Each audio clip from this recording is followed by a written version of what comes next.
Former Nigerian international, former Super Eagles captain Mikel Obi has criticized the ex-Liverpool defender for downplaying the significance of the Africa Cup of Nations. Carragher recently claimed the AFCON is not a major tournament, sparking global backlash.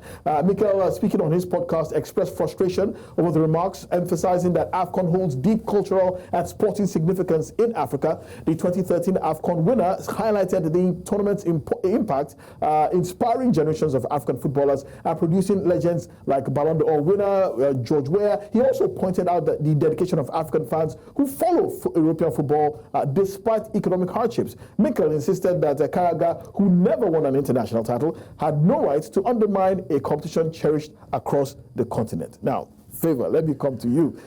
This matter will not die anytime soon. It is a case of everybody digging into Jamie Carragher. But if you look at it dispassionately, Carragher is basically saying what a lot of Europeans feel, that the Africa Cup of Nations does not really matter. Winning it does not really elevate the winner. I mean, look at Sadio Mane, who won the Africa Cup of Nations, but still couldn't crack the Ballon d'Or,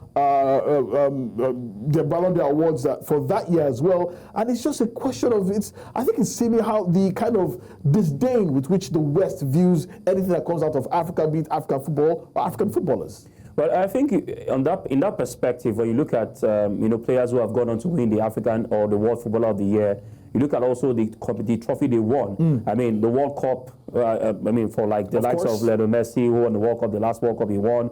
You look at also major competitions, the UEFA Champions League, and then also the Euros. Now, for Sadio Mane, yes, he did win with Senegal. The season also he played for Liverpool. It was not just about him. He also had Mohamed Salah in that particular team. They had double digits of goals and left, right, center. But then it goes beyond that. I don't think for other persons who are saying the AFCON as, or if you win the AFCON, you might not really stand a chance. I think it has to do with a collective effort. You win the AFCON with your country. What about your club? How much of impact do you have with your club? For Cote d'Ivoire that won the AFCON in the last year, the players in Cote d'Ivoire, Dingra, plays for Brighton and Hove Albion. Sebastian Haller plays for which club? How much of impact did he make with his club side? So when you look at the players in Ivory Coast, many of them have not had the opportunities to be also superb in their club side. Imagine Nigeria had won the AFCON, the African football of the African Cup of Nations. Maybe an Ademola Lookman would even stand more chance in terms of what he has been able to do so far in club sides. But then it goes beyond that. I think it's a collective effort. And then playing in Africa, yes, it did. It does have these limitations when you look at the tournament-wise. Look at how the razzmatazz, the paparazzi when it comes to the AFCON and everything. But then also going forward, you also look at what these players do for their respective club sides. Chus Eko had a fantastic tournament, but what about his club side in the Arab nation? Is it that superb with his club side? So these are questions begging for answers. It's not just about the AFCON. AFCON is there, but it's not enough to win you the World Footballer or the Ballon d'Or award. Your take, Wale? Okay, first of all, I think Mikel is just trying to grab a share of the virality. Yeah, that's the truth. Just like Rio Ferdinand did a couple of days ago. It's just a classic case of once again attacking the messenger and not focusing on the message.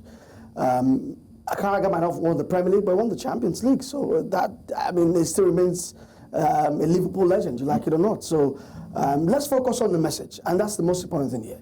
And good enough, I think Carragher the next day apologized somewhat and said, hey, I was clumsy in saying that the AFCON is not a major tournament. And he took it back. The AFCON is a major tournament, but he's saying that is the AFCON enough to install a player like Mo Salah as a Ballon d'Or winner? The answer is no. Let's be very honest with ourselves. Why not? Why not? The truth of the matter is, so you're telling me that. Wait, hold on. You're telling me that if Liverpool win the Premier League with the kind of barnstorming season that Mo Salah is having, and if Egypt somehow managed to even win the Africa Cup of Nations, let him win it. Okay, I'll give you the classic example. But must you win something with your country in order to be look at the last two Ballon d'Or winners. The last Ballon d'Or winner was crowned because he had a good European football club and also had a good Euros. That's Rodri. I mean, Vini could also have won it, but he didn't win it. Look at the Ivory Coast side that won the AFCON. They came from the brink. None of that class made it to the top 10 or top 20 of the Ballon d'Or ratings. The only African who made it was Ademola Lookman, who even finished third. And why? Because of what he did with Atalanta in the Europa League final. So what I'm saying is that the wider message is CAF needs to start treating its own tournament like a major tournament. That is the wider message here. You look at the top 20 or top 30 in the FIFA rankings. How many Africans are there? Probably only 2. The rest are Europeans. We have 19 Europeans there. We will have more Asians than Africans in the FIFA rankings. And African side didn't get to semis of the World Cup until 2022. The Asians did it as far back as 2002 in South Korea. So let's be very honest here and keep it in bulk. Africa's tournament is major. We know what it means to us. But what does it mean to the Europeans? That's the key question. Interesting question. Chinasa, your thoughts on this? It's a major vexatious issue across the world. It doesn't seem to be dying down anytime soon. I'd like to hear your thoughts on this. Yeah, Carragher, of course, he was very wrong with what he did, what he said, or how he, sneaked or whatever, how he reacted to the fact of AFCON being a major tournament and all that. But at the end of the day, like you said, let's look at it dispassionately.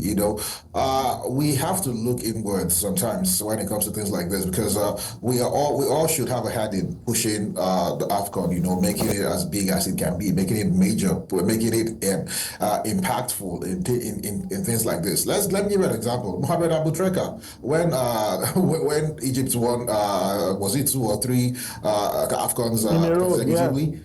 Why wasn't he given? Why wasn't he named the African Footballer of the Year? What happened? Instead, I think it was still players that were based in Europe that you gave that won that award, and so it just shows. So if you don't, even yourself as a continent, if you don't for me, anytime the AFCON happens, the best player in the AFCON should, or when it comes to the voting for African Footballer of the Year that particular year, the AFCON should be like 70-80% of the reason why you should be able to win that award. But if you have a team dominate like Egypt dominated when they dominated, and Aboutrika instrumental in all those wins, and still also winning competitions back home in Africa with like the CAF Champions League and all that, and he doesn't even get a crack at winning the prestigious African Footballer of the Year award. Why do you think they would take they would want to put AFCON that important when it comes to rating things African footballers? Okay. Yeah. So that's my own. I think it has to do with all of us. The press, the fans, the media, everybody, the players. You have to hype it up, because that's why I love this country, America. Nobody hypes up anything. You would think Pulisic is the best, is like maybe a top 10 player in world football if you don't follow football and you're based in America. The way they push Christian Pulisic, you would think, oh my God, this guy must be doing some amazing things in Europe. Captain America. He's just one of those players, So yeah, it's us. We have to push it as much as we can. I get that. Make a lot of. And maybe they'll begin to recognize the importance of that competition. Okay. So I wish I could just chip in very quickly. I mean, Mikel himself was a victim of this, just like you said. Mikel had a fantastic tournament in 2013, but wasn't enough to win the CAF Gong. And these are the issues. I'll give another classic example. FIFA's brand new Club World Cup that debuts this summer, right, is the first of its kind. It's struggling for sponsors. It's struggling for the media attention. But guess what? CAF bows to their whims and moves a tournament that should have been held this summer in Morocco and moves it to December. This is a tournament over 70 years. But FIFA, because of its debut tournament, they listen to CAF and they listen to FIFA and shift the AFCON to December. When you do things like this, when you hold your CAF... Even FIFA said doesn't even rate... Exactly. When you hold your CAF Club Competition draws in Doha, you don't inspire respect. So CAF needs to look inwards and once again start treating its own tournament like a major one. Okay. This matter... It won't end anytime soon. But this show is going to end pretty soon, so we have to move on.